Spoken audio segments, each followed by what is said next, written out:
అమ్మా శామ్, మీ ఇద్దరికి అన్యాయం చేశానమ్మా. అయ్యో, అలాంటిదేం లేచినత్త. లేదమ్మా, నేనప్పుడు అలా చెయ్యకపోయి ఉండుంటే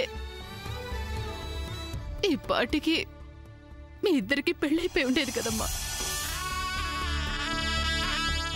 సూర్యకి సామానికి ముడిపడాలని రాసిపెట్టుంటే వీళ్ళిద్దరు పెళ్లి ఎలా జరుగుతుందనే చెల్లి. అమ్మా, పిన్ని ఇప్పుడే కాస్త శాంతించింది, మళ్ళీ రెచ్చగొట్టావెందుకు? అమ్మా పద్మ, ఎవ్వరు ఏం చేసినా వీళ్ళ జంటని విడగొట్టలేరమ్మా.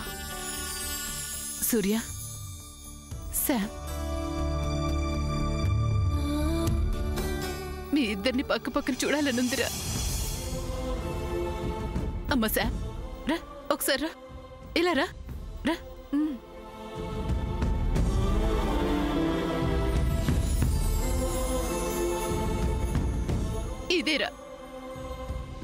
ఇదేరా నేను కోరుకుంటున్నది. మీరిద్దరూ ఎప్పుడూ సంతోషంగా ఉండాలి.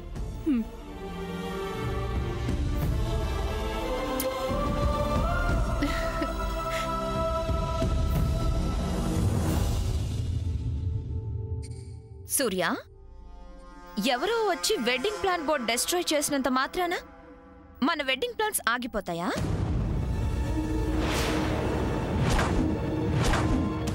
ఏంటి అలా చూస్తున్నావు?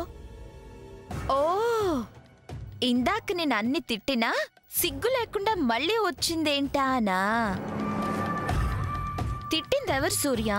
నువ్వే కదా. నువ్వు నాకు కాబోయే భర్తవు కదా.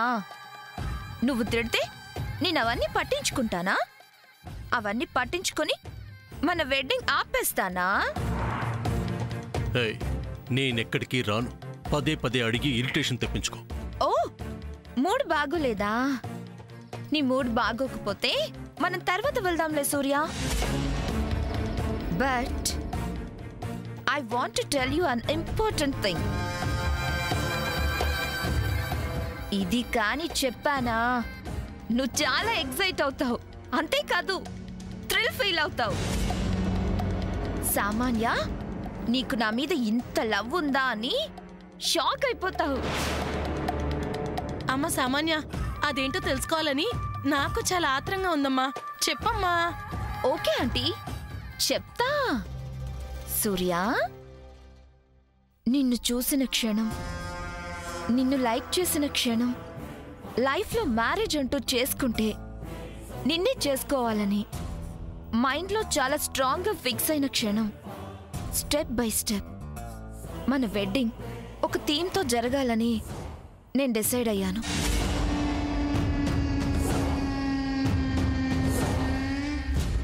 ఆ థీమ్తోనే మన వెడ్డింగ్ జరగాలి సూర్య. ఎన్నని భరిస్తుంది? భూమాతకి ఎంతో సహనం ఉండబట్టే ఇంతమంది పాపాత్ములను భరిస్తోంది. చివరికి సహనం నశిస్తే ఏమవుతుంది? భూకంపం వస్తుంది. అలాగే శామ్ మంచితనాన్ని, మౌనాన్ని వీడే వరకే. ఆ సామాన్య ఆటలు అప్పటిదాకా ఎంతలా రెచ్చిపోతుందో రెచ్చిపోని చూద్దాం. అమ్మా శామ్, ఒక్కడు గుర్తుంచుకో, ఎవరు అడ్డం వచ్చినా అవునన్నా కాదన్నా నువ్వే నా కోడలివి, అంతే.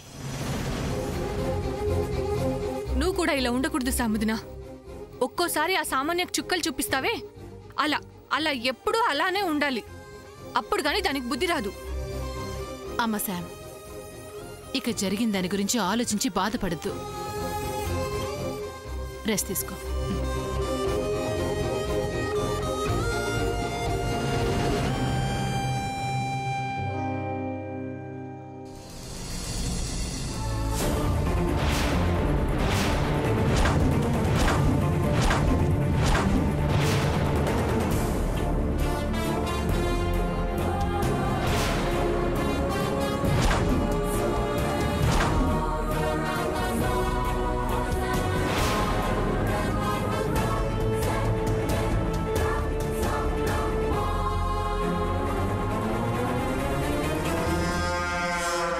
ఏంటి, నా ఫొటోస్ తీసి పారేస్తున్నావా?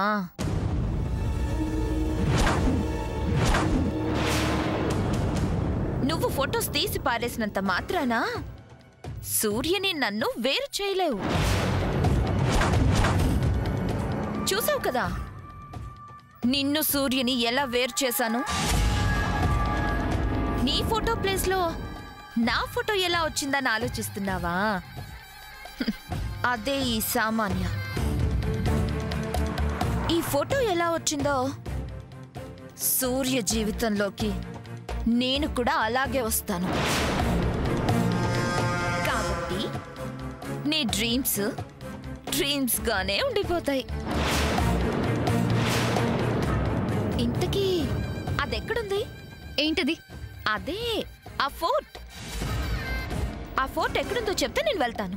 నేను చెప్పను, నువ్వు వెళ్ళొచ్చు. చెప్పడానికి ఏంటి అబ్జెక్షన్? ఎందుకు చెప్పాలి? ఎందుకేంటి? సూర్యని నేను అక్కడ వెడ్డింగ్ చేసుకుంటేనే బాగుంటుంది సమంత. పోనీ నా కోసం కాకపోయినా నేనంటే ఇష్టం లేకపోయినా సూర్య అంటే నీకు చాలా ఇష్టం కదా. తనంటే నీకు చాలా అభిమానం కదా. తన కోసం చెప్పు. తన వెడ్డింగ్ అక్కడ జరిగితే నీకు ఆనందమే కదా. అందుకోసమైనా చెప్పు సమంత. చెప్పను. చెప్పి తీరాలి సమంత. చెప్పకపోతే ఏం చేస్తావే? అంతవరకు ఎందుకు? చెప్పేయచ్చు కదా. చెప్పను అంతే. అంటే ఏంటి? నువ్వు చెప్పకపోతే నేను తెలుసుకోలేను అనుకుంటున్నావా? తెలుసుకోగలను అనుకునే దానివి ఇలా అడుక్కోవడం ఎందుకో? సమంత, నీకు తెలియని విషయం కాదు. ఇవాళ టెక్నాలజీతో ఏమైనా చెయ్యొచ్చు. దేన్నైనా మన దగ్గరికి, మన కాళ్ళ దగ్గరికి రప్పించుకోవచ్చు. సో ఆ రూట్లో ఆ ఫోర్ట్ ఎక్కడుందనేది కనిపెట్టడం పెద్ద కష్టం కాదు. ఓకే, అలాగే ట్రై చెయ్యి. ట్రై చేయడం కాదు సమంత, ఆ ఫోర్ట్ ఎక్కడుందో కనిపెడతా.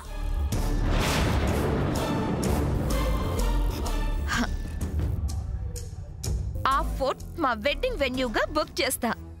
అక్కడే సూర్యని, ఏది నువ్వు ప్రేమించిన అదే సూర్యని గ్రాండ్ గా పెళ్లి చేసుకుంటా. Wait and watch.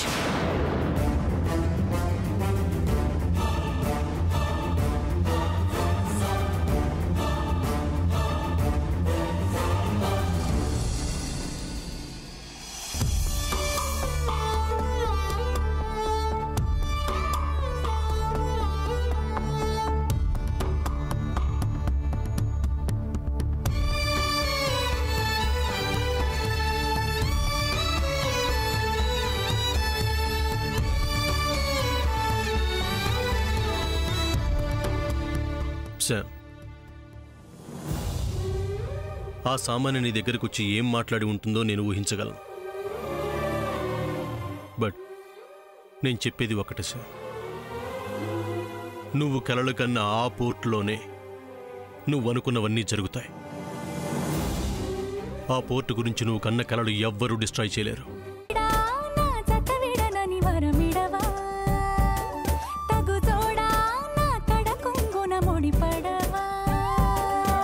సుకుమారి నీ సొగసు సిరులు నన్ను నిలువెల్లా పెనవేసుకుని మహారాజు నని మరిపించే నీ మహత్తులో పడి బందీ నయ్యానే.